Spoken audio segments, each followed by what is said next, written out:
ನಮಸ್ಕಾರ. ಬನ್ನಿ ಇವತ್ತು ಭಾರತದ ಮುಂದಿನ ರಾಷ್ಟ್ರೀಯ ಜನಗಣತಿ ಬಗ್ಗೆ ಮಾತಾಡೋಣ. ಇದೊಂದು ಸಾಮಾನ್ಯ ಪ್ರಕ್ರಿಯೆಯಲ್ಲ, ಇದೊಂದು ಬೃಹತ್ ಸವಾಲು. ಹೌದು, ನಾವು ಮಾತಾಡ್ತಿರೋದು 140 ಕೋಟಿಗೂ ಅಧಿಕ ಜನರನ್ನ ಎಣಿಕೆ ಮಾಡೋ ಬಗ್ಗೆ. ಇದು ಇಡೀ ಜಗತ್ತಿನಲ್ಲೇ ನಡೆಯೋ ಅತಿದೊಡ್ಡ ಆಡಳಿತಾತ್ಮಕ ಕೆಲಸಗಳಲ್ಲಿ ಒಂದು. ಹಾಗಾದ್ರೆ ಇಷ್ಟೊಂದು ದೊಡ್ಡ ದೇಶವನ್ನ, ಇಷ್ಟೊಂದು ಜನರನ್ನ ಎಣಿಕೆ ಮಾಡೋದು ಹೇಗೆ? ಇದು ನಿಜಕ್ಕೂ ಒಂದು ದೊಡ್ಡ ಪ್ರಶ್ನೆ. 2027ರ ಜನಗಣತಿಗೆ ಉತ್ತರ ಸಿಕ್ಕಿದೆ. ಅದೇ ತಂತ್ರಜ್ಞಾನ ಮತ್ತು ತರಬೇತಿಯಲ್ಲಾಗ್ತಿರೋ ಒಂದು ದೊಡ್ಡ ಬದಲಾವಣೆ. ಸರಿ, ಈ ಇಡೀ ಯೋಜನೆಯನ್ನ ನಾವು ಒಂದೊಂದಾಗಿ ಅರ್ಥ ಮಾಡ್ಕೊಳ್ಳೋಣ. ಮೊದಲು ಇದರ ಗಾತ್ರದ ಬಗ್ಗೆ ನೋಡೋಣ. ಆಮೇಲೆ ಡಿಜಿಟಲ್ ಕ್ರಾಂತಿ, ಲಕ್ಷಾಂತರ ಜನರಿಗೆ ಟ್ರೈನಿಂಗ್, ಎಲ್ಲರನ್ನೂ ಸೇರಿಸಿಕೊಳ್ಳೋ ಪ್ರಯತ್ನ ಮತ್ತು ಕೊನೆಗೆ 2027ರ ಟೈಮ್ಲೈನ್ ಹೇಗಿದೆ ಅಂತ ನೋಡೋಣ. ಮೊದಲನೇದಾಗಿ ಈ ಜನಗಣತಿಯ ಪ್ರಮಾಣ ಎಷ್ಟಿದೆ ಅಂತ ನೋಡೋಣ. ಇಲ್ಲಿ ಗಮನಿಸಬೇಕಾದ್ದೇನು ಅಂದ್ರೆ, ಇದು ಕೇವಲ ಎಣಿಸಲ್ಪಡುವ ಜನರ ಸಂಖ್ಯೆಯಲ್ಲ, ಎಣಿಕೆ ಮಾಡುವವರ ಸಂಖ್ಯೆಯೂ ಅಷ್ಟೇ ದೊಡ್ಡದು. ಹೌದು, ಸುಮಾರು 32 ಲಕ್ಷ ಜನ, ಅಂದ್ರೆ ಗಣತಿದಾರರು ಮತ್ತೆ ಮೇಲ್ವಿಚಾರಕರು ಸೇರಿ ಒಂದು ದೊಡ್ಡ ಸೈನ್ಯವನ್ನೇ ದೇಶದ ಮೂಲೆ ಮೂಲೆಗೂ ಕಳಿಸಲಾಡುತ್ತೆ.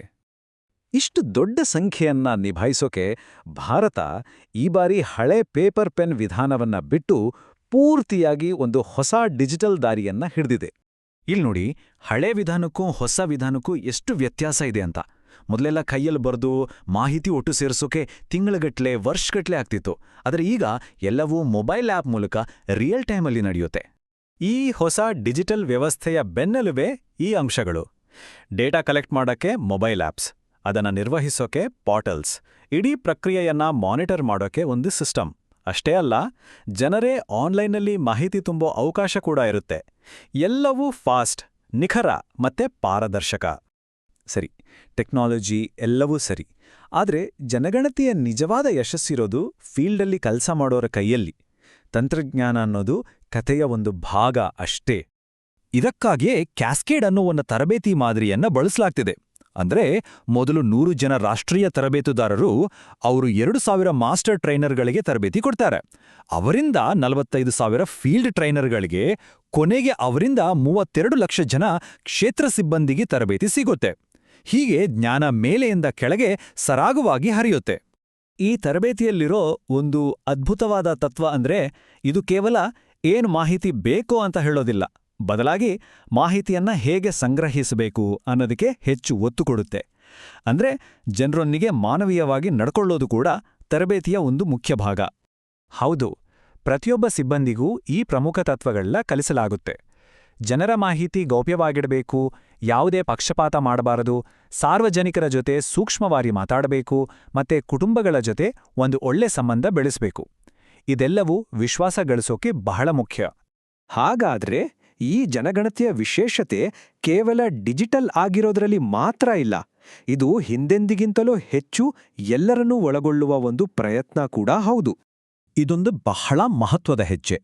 ಇದೇ ಮೊದಲ ಬಾರಿಗೆ ಮನೆಯ ಯಜಮಾನರ ಲಿಂಗದ ಆಯ್ಕೆಯಲ್ಲಿ ಪುರುಷ ಮತ್ತು ಮಹಿಳೆ ಜೊತೆಗೆ ತೃತೀಯ ಲಿಂಗಿ ಅನ್ನೋ ಆಯ್ಕೆಯನ್ನು ಸೇರಿಸಲಾಗ್ತಿದೆ.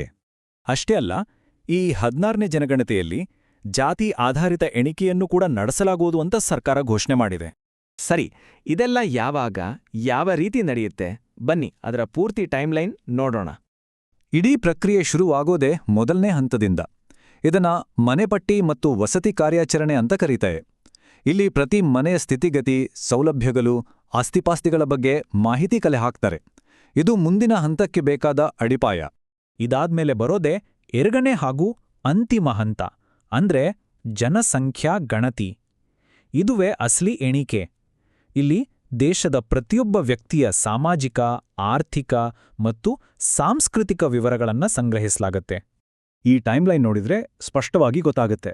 ಮೊದಲ ಹಂತ ಅಂದ್ರೆ ಮನೆಪಟ್ಟಿ ಕಾರ್ಯಾಚರಣೆ 2026ರ ಏಪ್ರಿಲ್ನಿಂದ ಸೆಪ್ಟೆಂಬರ್ ತನಕ ನಡೆಯುತ್ತೆ. ಆಮೇಲೆ ಎರಡನೇ ಹಂತ ಅಂದ್ರೆ ಜನಸಂಖ್ಯಾ ಗಣತಿ 2027ರ ಫೆಬ್ರವರಿಯಲ್ಲಿ ನಡೆಯಲಿದೆ.